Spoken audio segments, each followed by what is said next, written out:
passe 7h56. Les Néerlandais ont voté hier, forte participation pour ces législatives dont tous les commentateurs, qui c'est vrai commentent souvent dans le même sens, s'accordaient à dire qu'elles étaient un baromètre du populisme et de l'extrême droite en Europe. Bonjour Danny Cohn-Bendit. Bonjour Thomas. Alors le premier renseignement, c'est que le leader d'extrême droite, Geert Wilders, qui devait être le grand vainqueur du scrutin, pour lui c'est raté. Et c'est raté, mais ça s'annonçait depuis déjà assez longtemps. Je l'ai dit, je l'ai répété dans plusieurs émissions.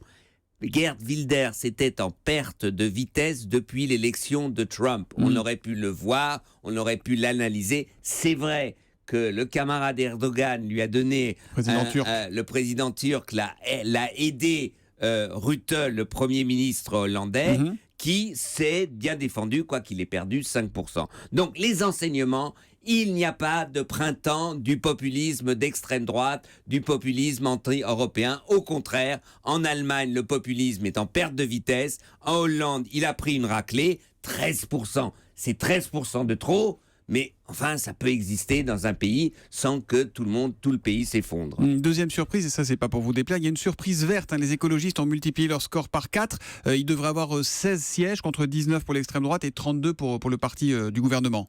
Oui, exactement. Alors là, ce qu'il faut dire, il y a deux enseignements. C'est l'effondrement du Parti social-démocrate hollandais qui a perdu 20%. Il perd 20%. Il est passé de 29% à 5% exactement. Donc c'est absolument incroyable ce qui s'est passé. Et les Verts passent évidemment à 9%.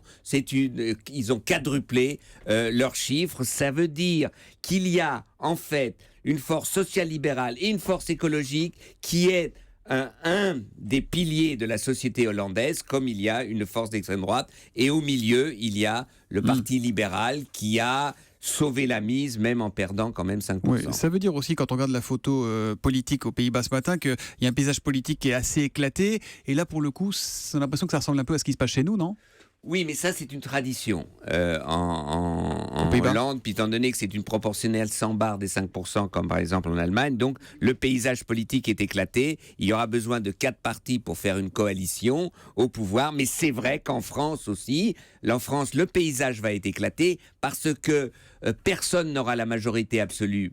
N'importe quel président élu n'aura pas la majorité absolue à l'Assemblée nationale, donc il faudra apprendre à ce que font difficilement des fois, ou moins difficilement, ça dépend du temps, les Allemands, les Hollandais, de faire des coalitions, des compromis de pouvoir.